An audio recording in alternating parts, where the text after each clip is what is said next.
Peace and blessings, everybody. This is Medicine Man. Great day out here on YouTube in the YouTube world. I hope y'all feeling all right. I'm just coming through. Just actually got in there and got myself situated for the morning today. Definitely have a discussion with everybody today. I was reading this interesting book I got, man.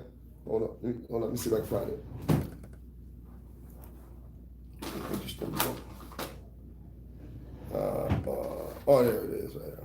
This interesting book I've been reading, The 12 Universal Laws of Success. Some great information in this book, man. I see a lot of things that's in it that's outdated, but generally he's talking about the laws of success and being successful, because the laws of success is something that is very important. I would think is very important. He mentions the law of thought, the law of change, the law of vision, the law of command, the law of magnetism, the law of focus, which is my favorite. This is the one I'm going to read, the law of focus. You have to focus. The law of focus, the law of action, the law of value, the law of relationships. Y'all know we ain't getting into that. The law of supply, the law of persistence, and the law of truth. So I want to just kind of jump, and let us get to the part that talks about we're going to look at the law of focus. Let's look at what they're saying about focus in here, because we know we need to focus. Law of command, magnetism, then focus. Let's get on down to focus. The law of focus. The law of focus, this is what he says. He says the sixth universal law of success is the universal law of focus and discipline. This universal law provides that your attention must always be focused on your goal, your vision, and purpose, and your thoughts, emotions, and actions must always be under your control. Now, that's a very strong statement. I'm going to repeat that statement. This universal law provides that your attention must always be focused on your goals, vision, and purpose, and your thoughts, emotions, and actions must always be under your control. Here's what I would say. Your thoughts, emotions, and actions should always be at the vibrational frequency of your original goal. Because when you create a goal, creating goals it could actually start from childhood. You can have childhood dreams that you want to accomplish when you become an adult. So every experience that you go and you have out in life, up to the point of you achieving your goal, is just an experience that adds on to your desire, your emotional pull towards achieving that goal. So the stronger you become in achieving your goal, the stronger you should become disciplined and accessing those behaviors and accessing those ways of thinking that you should have in play in order to achieve your goal. Now he goes on to say, metaphysically speaking, this means that understanding, knowledge, and wisdom comes through what you see, that to which you give your attention. A lot of times we give our attention to things that don't energetically balance us. And because we give our energy to these things that don't energetically balance us, what happens is we become derailed. And sometimes giving all of your energy out towards things that don't balance you, what it actually does is activate your own trauma. It activates your own repressed memories. It activates your own worryation. It activates your own fear. You see what I'm saying? So we have to be very careful about what we focus on and how we focus on it. A lot of our energies should be directed towards the goal, the original goal. So this is why I kind of like in this book about focus, because he's talking about focusing at a higher level. All right. The power of focus. And I'm just kind of breezing through it for some interesting conversation. Wherever you place your focus, your thoughts, emotions, and even events and activities will follow. For example, race car drivers are taught to focus on where they want the car to go. When a race car goes into its spin, the driver's tendency is to focus on the wall rather than the center of the track. If they focus on the wall, that is usually what they hit. As a result, drivers are taught not to focus on the wall, but rather to focus on where they want the car to go. When they do this, they have a far better chance of avoiding the wall and coming out of the spin. applying the law of thought. What you recognize, you focus on. Now, what you recognize, you focus on.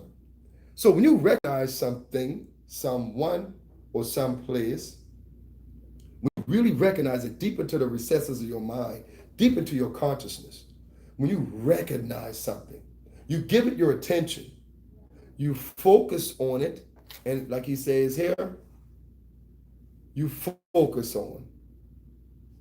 What you recognize, you focus on. So anytime people are focusing on a specific thing or a specific person, that's something they truly recognize. Now, there's reasons why people recognize things. Of course, there's multiple reasons why people recognize things. But the whole idea here is recognizing what you focus on and focusing on what you recognize. You see? What you give your attention to actually takes power from you.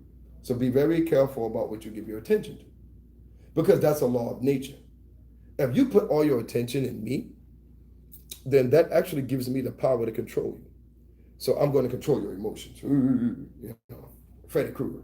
But if you put your emotions and you put your focus and your attentions on your goal, you allow your desires, you allow your intentions, and you allow your goal to be the puppet master of your thoughts, and you allow your goal to be the puppet master of your intentions and your desire to achieve your goal.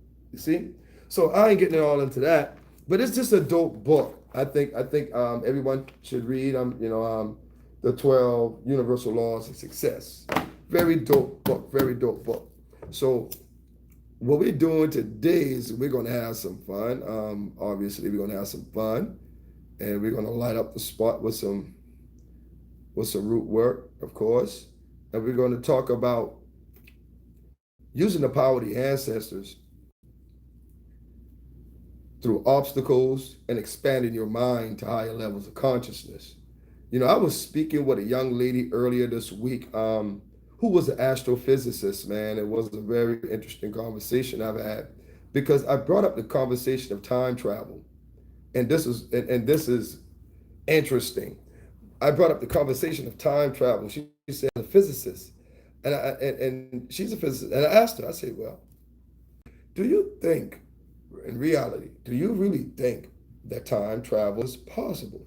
And my question was, is time travel possible physically?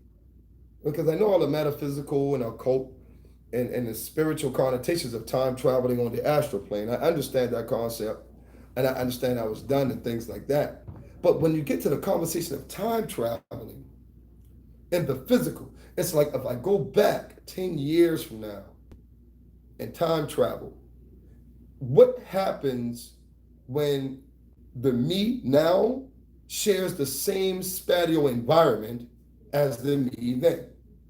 So that becomes a good question, because my question would always be, well, that means we have two spirits, a spirit that live in the past and a spirit that live in the future. So that means we're two different people at the same given moment, to where I can get in a time machine, go back in time, and meet the me back then. So she busts out into a great long discussion about how the government actually has done those things.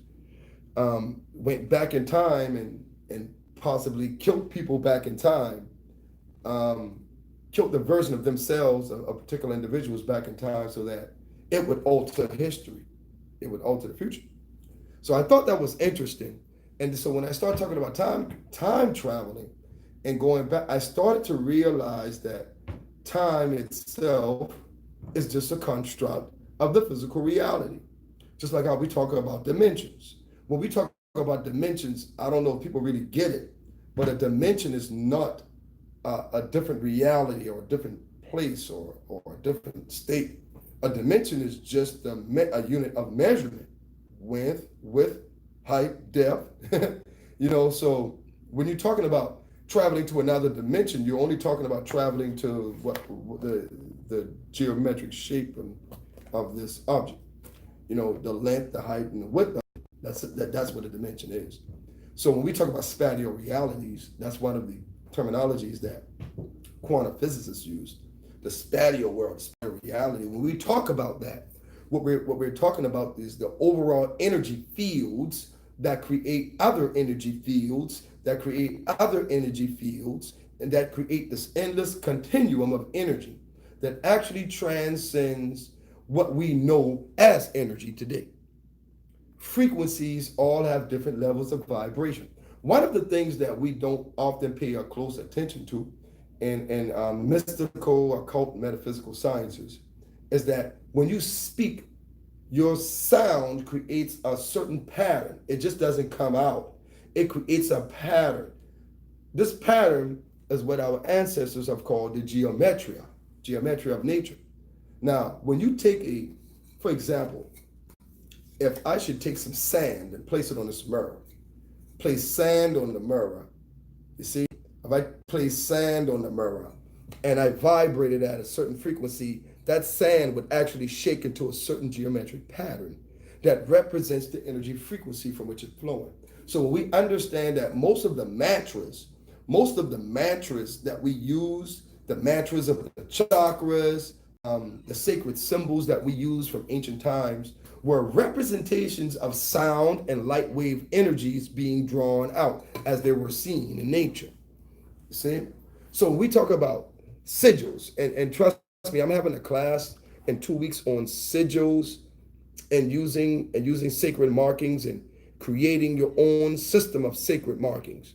It's going to be sigils and grasping the understanding of using telepathic abilities by channeling your energy, channeling your energy through different objects and through different objects. You need to get in there for a moment. I mean, I'm good. I'm live. Come on in. Or she want to talk to me? All right. Well, y'all don't have to hold up for a second because I need somebody that need to talk to me. So this medicine man, I'm gonna come back and kick it with y'all a little later. We're gonna part two this. Let me get up out of here, and I'll see y'all in a few when I'm done.